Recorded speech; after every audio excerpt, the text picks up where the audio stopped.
Selamat pagi anak-anak. Apa kabar? Semoga dalam keadaan sehat dan bahagia ya. Amitofo. Hari ini kita akan memasuki pembelajaran dari bab kedua dengan judul Hak Asasi Manusia dalam Agama Buddha. Perkenalkan, nama saya Cheoling SPD MPDB. Dalam pembelajaran kali ini dan kedepannya untuk kelas 9 akan Ibu bawakan. Adapun tujuan pembelajaran hari ini adalah siswa mampu mengidentifikasi susunan masyarakat Buddhis, menguraikan susunan masyarakat Buddhis, mendeskripsikan tugas-tugas Sangha, menjelaskan vinaya para upasaka dan upasika. Sebelum kita memulai pembelajaran, ada baiknya kita membuka dengan doa pembuka pelajaran. Mari sama-sama kita katupkan. Mari beranjali dan ikuti di dalam hati. Namo Sakyamuni Buddha, Namo Sakyamuni Buddha, Namo Sakyamuni Buddha, Namo Sarva Bodhisattvaya Mahasattvaya, Nama Kuanse Usaha yang Maha Welas Asih. Kami beranjali dan bersyukur atas ikatan karma baik kami sehingga memiliki kesempatan untuk belajar Dharma yang indah pada awalnya, indah pada pertengahannya, dan indah pada akhirnya. Karim Usaha yang Maha Welas Asih, kami sadar atas buah karma kami sendiri. Kami bertekad untuk merubah diri kami ke arah lebih baik agar berguna bagi orang tua dan lingkungan kami. Karim Usaha yang penuh dengan prasnya. Berkailah kami agar memperoleh kebijaksanaan untuk belajar Dharma hari ini, sehingga kami mampu menjadikan Buddha Dharma sebagai pedoman hidup kami sehari-hari. Baiklah, kita memasuki pelajaran kita. Apakah yang dimaksud dengan kelompok masyarakat vihara dan kemudian kelompok masyarakat awam? Nah, kali ini kita akan belajar bersama ya. Di dalam Anguttara Nikaya 3 ayat 178 dijelaskan bahwa masyarakat Buddhis berdasarkan sudut pandang kelembagaannya terdiri dari dua kelompok. Satu, masyarakat vihara. Kedua, kelompok masyarakat berumah tangga. Masyarakat vihara terdiri dari para biku bikuni atau yang disebut dengan sangha. Ada juga samanera samaneri yaitu calon biku bikuni. Kemudian sangha menjalani kehidupan tidak berumah tangga, membaktikan hidupnya untuk melaksanakan hidup suci. Namun para biku dan bikuni samanera dan samaneri, mereka tetap berhubungan dengan kelompok masyarakat awam karena kehidupan manusia itu tetap bersosial. Tugas utama para biku adalah sebagai teladan dalam melaksanakan moralitas atau sila di masyarakat. Jika kita lihat para biku, mereka itu memiliki keanggunan, sifat yang elegan, tidak sembarangan tertawa seperti kita hihihaha dengan kuat sekali, ini tidak. Para biku tertawa seperlunya saja. Nah, para biku tidak berperan untuk menjadi penjembatan agar karma buruk kita bisa berakhir. Tidak sama sekali. Sebab berdasarkan hukum karma, setiap orang pasti akan memetik hasil perbuatannya sendiri, yang baik maupun yang buruk. Sekarang kita bahas tentang kelompok masyarakat berumah tangga atau umat awam seperti kita ya. Kelompok masyarakat awam meliputi semua umat Buddha, tidak termasuk dalam kelompok keviharaan. Kelompok masyarakat berumah tangga menempuh hidup berumah tangga. Kelompok ini terdiri atas pria dan wanita yang disebut dengan upasaka maupun upasika. Upasaka dan upasika ini telah menyatakan diri untuk berlindung pada Buddha, Dharma, dan Sangha atau yang disebut sudah ditrisaranakan. Mereka melaksanakan prinsip-prinsip moralitas bagi umat awam. Pertanyaannya, apakah Anda sudah ditrisarana? Tugas yang dilaksanakan oleh upasaka-upasika adalah sebagai pelayan umat. Mereka mendapat sebutan kehormatan kadang-kadang sebagai pandita. Pandita itu bertugas untuk mengurusi upacara kematian, perkawinan, pengambilan sumpah, dan sejenisnya. Pada dasarnya, seorang pandita ya tetap seorang upasaka-upasika. Cuman karena seorang upasaka-upasika ini diberi tugas tambahan untuk mengurusi hal-hal demikian, maka dia disebut dengan pandita. Diulangi ya, bahasanya adalah pandita. Nah, kita masuk sesi berikutnya, yaitu peraturan kebikuan. Biku adalah umat Buddha yang melepaskan diri dari kehidupan keduniawian untuk berjuang sungguh-sungguh melaksanakan kehidupan suci.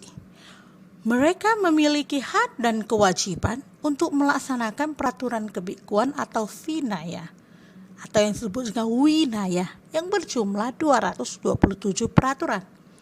Perhimpunan atau kumpulan para biku disebutlah dengan sangha. Nah, sangha ini ada dua macam ya. Yang pertama, sangha yang belum mencapai kesucian disebutlah samuti sangha. Kedua, perhimpunan para biku atau upasaka-upasika yang telah mencapai kesucian disebut dengan Arya Sangha. Kalau dalam Trisarana, kita berlindung pada sangha, ya Arya Sangha ini ya. Sebelum seseorang menjadi biku, umat ini harus ditahbiskan terlebih dahulu menjadi calon biku atau yang disebut dengan samanera. Samanera berarti calon biku. Guru pembimbing samanera dinamakan upajaya. Nah, upajaya ini bertanggung jawab untuk membimbing dharma dan vinaya sebagai persiapan sebelum samanera ditahbiskan atau yang disebut dengan upasampada. Peraturan samanera ada 10 sila dan 75 sila. Setelah samanera di upasampada, ia akan diterima di dalam sangha sebagai seorang biku yang belum berpengalaman. Winaya atau patimokkha sila terdiri dari 227 peraturan yang merupakan hak dan kewajiban yang harus dilaksanakan oleh para biku. 227 ya anak-anak. Kita yang melaksanakan 5 sila itu pun sulit. Bangun saja terlambat. Nah, untuk mengikuti pelajaran lain kali jangan terlambat ya. Kita lanjutkan lagi. Sekarang kita masuki peraturan upasaka dan upasika. Tadi biku-biku nih, bukan peraturan Anda. Nah, kalau kita sebagai upasaka upasika, ini ada 5 sila yang wajib. Pantang membunuh, pantang mencuri, pantang berbuat asusila, pantang bicara tidak benar, pantang meminum minuman yang menyebabkan kita hilang kesadaran atau yang disebut dengan memabukkan.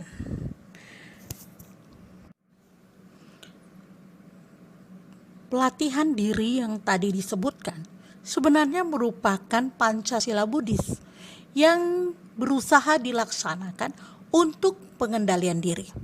Dalam Dhammapada 246 sampai 247, Buddha menjelaskan, barang siapa membunuh makhluk hidup, mengambil apa yang tidak diberikan, merusak kesetiaan istri orang lain, suka berbicara tidak benar, atau meminum minuman yang memabukkan, maka di dunia ini orang seperti itu seakan menggali kubur bagi dirinya sendiri.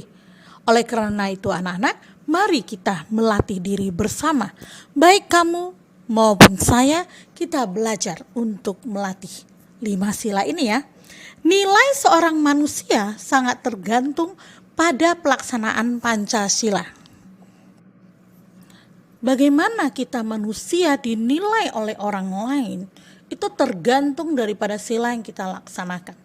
Pancasila merupakan dasar perilaku moral yang minimal harus dilaksanakan oleh umat Buddha. Pelaksanaan sila-sila ini akan menghindarkan seseorang dari berbuat jahat melalui ucapan maupun badan jasmani. Pada hari Uposatha, Chei Capgo, atau di dalam hari-hari tertentu, Buddha menganjurkan kita melaksanakan 8 sila. Tidak saya bahas ya dalam kali ini. Biasanya dengan berdiam di vihara selama hari tersebut, artinya disebut masuk untuk berdiam di vihara. Hari Uposatha terjadi pada tanggal 1, 8, 15, dan 23 menurut penanggalan bulan atau yang disebut dengan penanggalan lunar. Pada hari Uposatha yang tertera tadi, biasanya umat Buddha itu datang ke vihara untuk mendengarkan dharma, berdiskusi dharma, dan bermeditasi. Walaupun sebagai umat Buddha yang berada di tengah-tengah masyarakat, kita selalu sibuk, ada baiknya kita meluangkan waktu di hari-hari Uposatha ini untuk datang dan berdiam di vihara sebanyak waktu yang Anda miliki pada saat itu. Mungkin hanya 1 jam, 2 jam, atau mungkin 8 jam. Itu tergantung dengan waktu Anda ya. Baiklah anak-anak, demikian penjelasan tadi. Di sini ada 4 soal yang perlu Anda kerjakan. Setelah dikerjakan, silakan kumpul di Google Classroom dan di kolom tugas.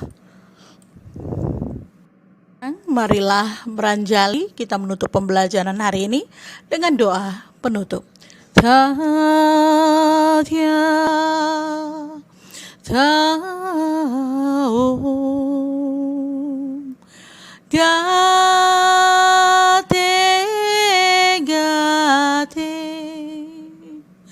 Param gate, parasam gate, bodhiswaha, tadya, taum,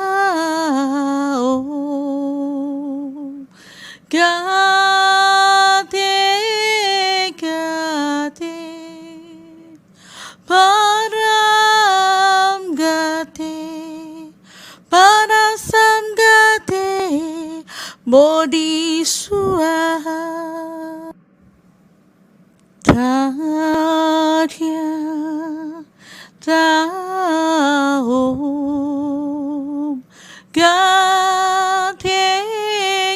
gate, param gate, parasam gate, bodhiswaha.